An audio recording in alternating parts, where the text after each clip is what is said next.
얼마 줄 건가? 아유, 글쎄요. 이거 삐쪽 걸어갖고 이거 얼마 못 드리겠는데? 4천 원만 주게. 3,200원 드릴 테니까 그냥 놓고 가시오.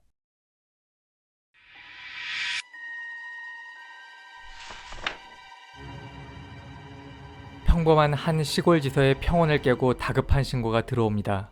김해군 진례면 송현리 강변부락으로부터 약 300m 떨어진 곳에 위치한 한 움막. 그곳에서 구걸하며 살던 거린 이신돈, 박영숙 부부가 얼굴, 머리, 목, 가슴 등 여러 곳에 상처를 입고 숨진 채 발견되었습니다. 피로 물들어 눈뜨고 보기 힘들 정도의 처참한 움막 방 안에서 낫이 발견되었는데 자루는 빠져있고 날은 휘어져 있어 그 자체로 범행 당시의 끔찍함을 보여주고 있었습니다.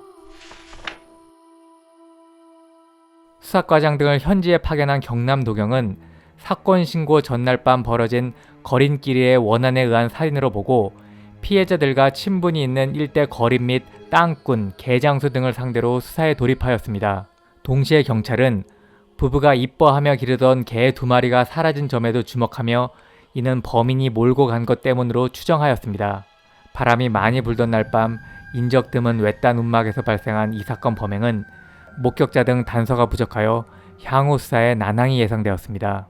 결국 주민들의 적극적인 신고와 협조에 기댈 수밖에 없다고 판단한 경찰은 현상금으로 3만 원을 걸었고 앰프와 전단을 이용하여 개를 몰고 간 사람, 개를 잡아먹은 사람, 피 묻은 옷을 입었거나 세탁한 사람을 신고해달라며 일대의 주민들에게 호소하였습니다. 잇따른 강력범죄에 대한 미흡한 대응으로 비난받던 경찰은 양아치 10여 명 등을 풀어 거린 땅꾼 틈속에 잠입시킴으로써 범인에 대한 단서 확보를 시도하는 등 절박하게 수사에 임하였습니다.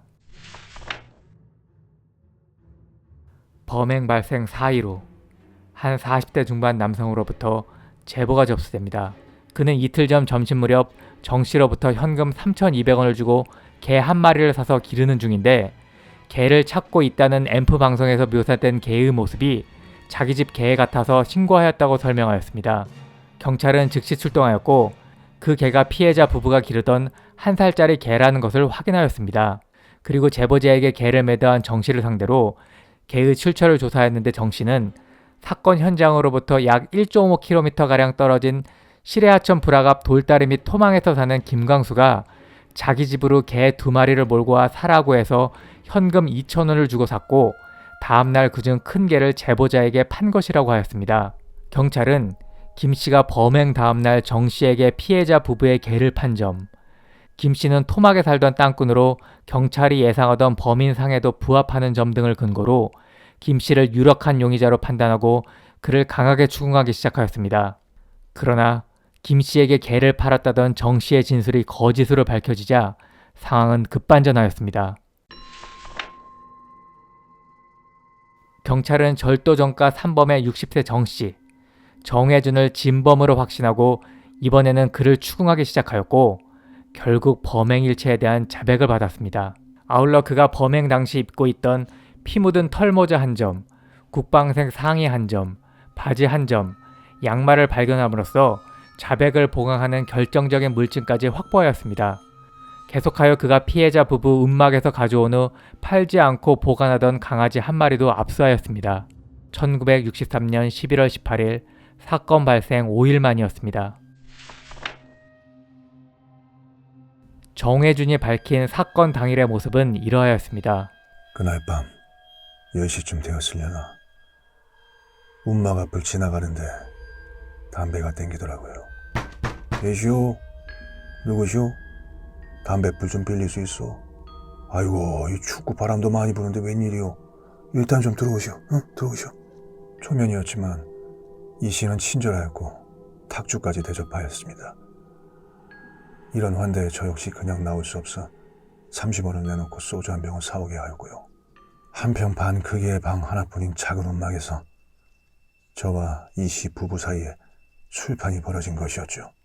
나이대가 크게 차이 나지 않으니 이런저런 이야기가 잘 통하였고 분위기가 참 좋았수다. 그런데 술에 취해 분위기가 너무 좋았나? 저와 부인인 박여인 사이에 이상하게도 말이 잘 통했고 정다운 이야기가 오고 갔습니다.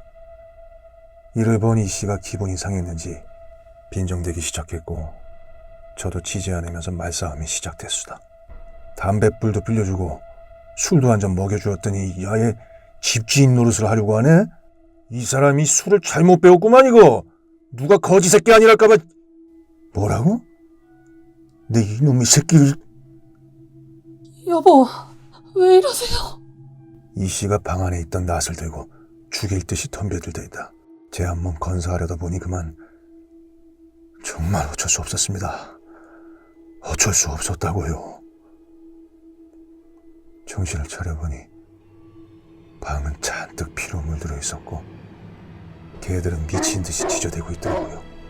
외딴 움막이지만 계속 짖어대면 들킬 것 같아서 어디라도 가버리라고 줄에 묶인 개를 풀어주었죠.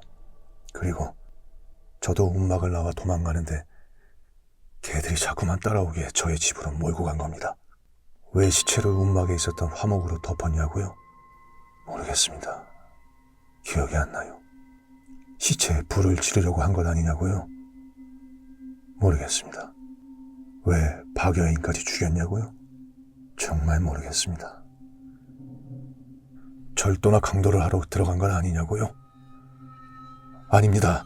거린들 사는 움막에 뭐 훔칠 게 있겠습니까?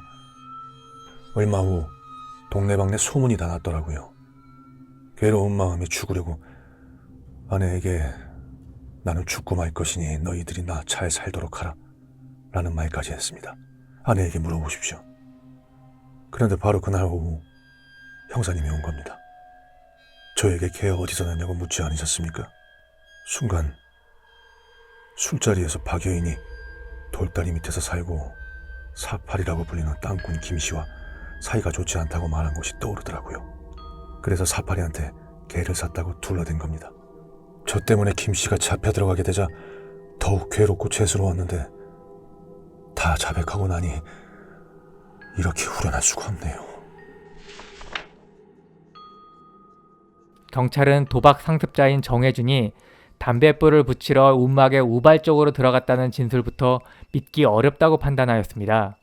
노름돈을 구하기 위하여 계획적으로 그것에 갔을 것이라는 의심도 하였습니다. 땔감을 시체에 덮은 후 불을 지름으로써 사안을 은폐하려고 한 것은 아닌지도 의심되는 상황이었습니다. 그러나 죽은 자들은 말이 없기에 정확한 범행 동기나 범행 상황에 대해서는 정혜준의 진술에 의존할 수밖에 없는 한계가 있었습니다.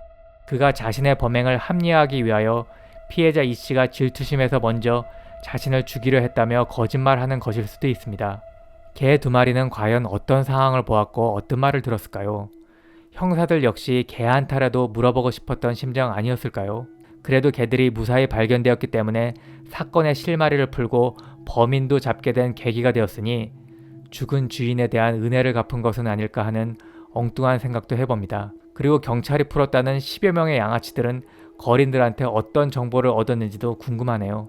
어쨌든 이렇게 김해 운막 거린 부부 피살 사건은 사건 발생 5일 만에 해결될 수 있었습니다. 1968년 4월 2일 부산지방법원에서 열린 피고인 정혜준에 대한 결심 공판에서 검찰은 사형을 구형하였고 2주 뒤 법원은 검찰 구형과 같이 사형을 선고하였습니다. 위와 같이 1심에서 사형 선고받았다는 기사를 마지막으로 그의 행적은 언론 보도에서는 사라졌습니다. 2심과 대법원에서 언제든지 사형 선고가 바뀔 수도 있고 판결을 통해 최종적으로 사형수가 되었다고 하더라도 수용증 감형되어 목숨을 건질 수도 있으니 함부로 그가 사형 집행되었다고 단정할 수는 없었습니다. 그래서 정혜준의 행적을 직접 추적하기로 하였습니다. 그리고 찾은 곳은 바로 가족들의 시신을 수습해 가지 않은 사형수들이 집단으로 묻혀있는 소위 사형수 묘지, 그곳에서 그가 묻혀있는 것을 확인할 수 있었습니다. 그는 1972년 8월 14일 사형 집행되어 그곳에 매장되었던 것입니다. 같은 날 그곳에 묻힌 박우흥도 국민학생을 유괴하여 살인하였다는 이유로 사형 선고된 사람이니 둘이 함께 사형 집행된 후 그것에 묻혔다고 봐야 할 것입니다. 범행 당시 처와 6남매의 자녀를 두고 있었던 정혜준이었지만 이승에서 마지막 순간은 그의 시신을 거둬줄 사람 하나 없었습니다. 저승으로 가는 길동무 박우흥이 있었으니 외롭지는 않았을까요?